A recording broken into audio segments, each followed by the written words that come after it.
আসসালামু আলাইকুম সবাইকে। সবাই কেমন আছেন? আশা করি ভালো আছেন। আল্লাহর রহমতে আমরাও ভালো আছি। তো নেক্সট ভিডিওতে আপনাদের সবাইকে ওয়েলকাম। আমরা হচ্ছে গিয়ে এখন বিচে যাচ্ছি। তো আমি তো ১ম এই বলেছি পার্ট বাই পার্ট ভিডিওগুলো করেছি। আর এগুলো আমার মেমোরি থাকবে। যার কারণে হচ্ছে সুন্দর করে গুছিয়ে করা। আর গুছিয়ে কাজ করা আমার অনেক বেশি পছন্দ। যার কারণে সব কাজেই চেষ্টা করি গুছিয়ে কাজ করা। তো আমরা সবাই নেমে গিয়েছি। মানে নাস্তা করার পরে বাসায় গিয়ে বাচ্চাদেরকে খাওয়ানো, বাচ্চাদেরকে মানে পরিপাটি করে নিয়ে বের হওয়া, মানে যেন ৩ ঘন্টার ভিতরে তাদের ক্ষুধা না লাগে, তারপরে ওয়াশরুমের কোনো প্রয়োজন না হয়, সেভাবে কমপ্লিট করে তারপরে হচ্ছে গিয়ে তাদেরকে নিয়ে বের হয়েছি। তো এইখানে হচ্ছে গিয়ে বের হওয়ার পরে একটা হোটেলের সামনে দেখলাম যে কতগুলো মাছের একটা অ্যাকোরিয়াম দেখলাম। অ্যাকোরিয়ামের মধ্যে অনেক সুন্দর সুন্দর মাছ ছিল, ওগুলো বাচ্চারা একটু দেখলো। তারপরে হচ্ছে গিয়ে আমরা যেহেতু ওয়াকিং ডিস্টেন্স একটু দূর আছে, একদম একবার কাছে না, তো আমরা হচ্ছে গিয়ে এখান থেকে হেঁটে যাব। তো সবাই মিলে হচ্ছে গিয়ে হাঁটছিলাম আর খুব ভাল লাগছিল। এত পরিমাণ রোদ, মনেই হচ্ছিল না যে শীতের কালে হচ্ছে গিয়ে আমি কক্সবাজার গিয়েছি, মনে হচ্ছে যে গরমের মধ্যেই গিয়েছি, এরকম একটা গরম ছিল।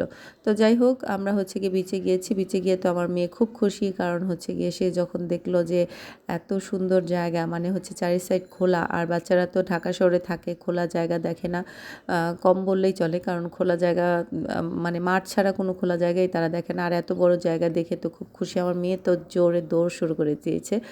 আর আমরা সবাই খুব এনজয় করছিলাম, কারণ কক্সবাজারে যাওয়ার মূল উদ্দেশ্যই হচ্ছে কিন্তু বিচে যাওয়া। আর এই বিচের জন্যই কিন্তু সবাই কক্সবাজার যায়, এখানে গেলেই কেমন জানি মনটা ভালো হয়ে যায়।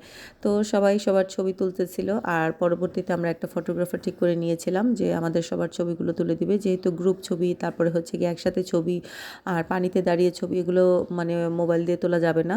আমরা সবাই মোবাইল নিয়ে গিয়েছিলাম, কিন্তু হচ্ছে গিয়ে আমরা মোবাইলে কিছু ছবি তুলেছি আর কিছু ফটোগ্রাফার দিয়ে তোলা হয়েছে। তো আমার মেয়ে প্রথমে জীবনের প্রথম পানিতে নেমে খুবই ভয় পাচ্ছে, আর হচ্ছে কি প্রথমে কান্নাকাটি করেছে, পরে কিভাবে যেন আমার মেয়ে খুব সাহসী হয়ে গেল। তো আমরা ওয়াটার বাইক ঠিক করেছিলাম, আমরা সবাই উঠবো। তারপর হচ্ছে আমার প্রথমেই হচ্ছে কি আমার 2 ছেলে উঠেছে ওয়াটার বাইকে, আর তাদের জন্য এই এক্সপিরিয়েন্সটা প্রথম। আমরা যারা গিয়েছি ওখানে যতজন আমরা ওয়াটার বাইকে উঠেছি সবারই এক্সপিরিয়েন্স ফার্স্ট। আর এত পরিমাণ মানে ভাল লাগছিল, ওয়েদারটা এত পরিমাণ ভালো ছিল, হালকা বাতাস ছিল, আর হচ্ছে গিয়ে পানির স্রোত ছিল অনেক বেশি। তারপরে হচ্ছে গিয়ে ভাবি মানে ভাইয়া উঠবে, তারা রেডি হচ্ছিল, তাদেরও ওঠা মানে মানে রেডি হয়ে আগেই দাঁড়িয়েছিল, তাদের ওঠাটা আমার হাজব্যান্ড ভিডিও করেছে। তো এগুলো হচ্ছে আসলে সব মেমোরি। তাদের জন্য এটা ফার্স্ট এক্সপিরিয়েন্স, তারাও কখনো ওঠেনি। তারপর তাদের ওঠানো শেষ, তারপরে হচ্ছে গিয়ে আমাদের পালা। আমি আমার মেয়েকে নিয়ে উঠবো। প্রথমে বলেছিলাম আমার মেয়ে সহ উঠলে সে ভয় পাবে, তো বললো যে না, কোনো ভয় পাবে না। আসলেই সত্যি কথা, আমার মেয়েকে নিয়ে যখন উঠেছিলাম তখন আমার মেয়ে কোনো ভয়ই পায়নি। তারপরে তো খুব খুশি, সে আবার উঠতে চাচ্ছিল, বারবার উঠতে চাচ্ছিল। তো প্রথমে ওই ড্রেস পরা দেখে আমাকে বলতেছে যে আমাকে কেন ড্রেস দেওয়া নাই। তারপরে তাকে একটা ছোট ড্রেস পরিয়ে দিল। তারপরে হচ্ছে গিয়ে আমরা ওয়াটার বাইকের উদ্দেশ্যে হচ্ছে গিয়ে সামনে গেলাম। আর আমার মেয়ে খুবই এক্সাইটেড, আর আমার মেয়ে যে এত সাহসী আমি ওই দিনই বুঝে গিয়েছি। কারণ হচ্ছে কি এইটাতে ওঠার পরে যে কোনো বাচ্চা ভয় পাওয়ার কথা, আমার নিজেরই ভয় লাগছিল, কিন্তু আমার মেয়ে এত পরিমাণে এনজয় করছিল, তার কাছে খুবই ভালো লেগেছে।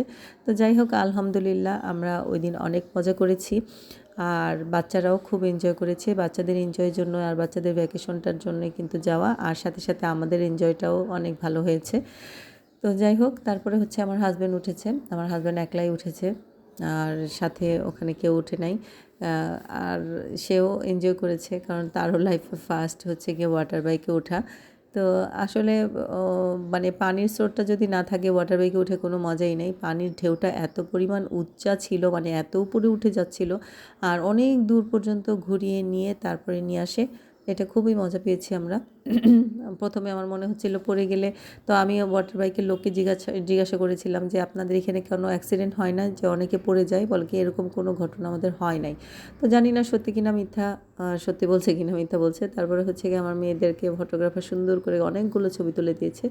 আর আমার মেয়ের জীবনের প্রথম কক্সবাজার ট্যুর এটা, আর সে খুবই মজা পেয়েছে। প্রথমে মানে সে পানিতেই নামতে চায় নাই, কিন্তু পরবর্তীতে সে মাটি মানে বালু নিয়ে এইভাবে খেলা শুরু করেছে, সেখান থেকে সে উঠবেই না। সে বসে বসে অনেকক্ষণ, মানে তার হাত ফুলে গিয়েছিল, মানে মানে ফোঁটা ফোঁটা হয়ে গিয়েছিল যে এতক্ষণ পানি ঘাটাচ্ছিল। তো খুবই মজা পেয়েছে, আমরাও খুবই মজা পেয়েছি। কিন্তু আমি পুরোপুরি পানিতে ভিজি নাই, কারণ আমার মানে এত পরিমাণ বাতাসে কাঁপুনি উঠে যায়, যার কারণে আমি পানিতে ভিজতে পারি নাই। কিন্তু পা পর্যন্ত, কোমর পর্যন্ত পানিতে ভিজিয়েছি, কিন্তু পুরোপুরি আমি ভিজি নাই। আর যেহেতু ব্যাগগুলো আমাদের সবার ব্যাগ আছে, মোবাইল আছে, আমরা সব নিয়ে গিয়েছিলাম। ব্যাগগুলো পাহারা দেওয়ার জন্য আমি বসেছিলাম, আর সবাই হচ্ছে এনজয় করছিল। আমার হাজব্যান্ডের বন্ধুর ওয়াইফ, তারপর আমার হাজব্যান্ড, আমার 2 ছেলে, মানে অনবরত এই যে ডুব দিচ্ছে। আমার 2 ছেলে তো খুবই খুবই মজা পেয়েছে। তো আমি অনেক দূরে ছিলাম, দূরে থেকে আমি ভিডিওগুলো একটু একটু করে করেছি। তো কাছে যাওয়ার কোনো ইয়ে ছিল না, কারণ ব্যাগগুলো পাহারা দেওয়া লেগেছে সেজন্য। তো সবাই ভালো থাকবেন, নেক্সট ভিডিও অপেক্ষা করবেন। আল্লাহ হাফিজ।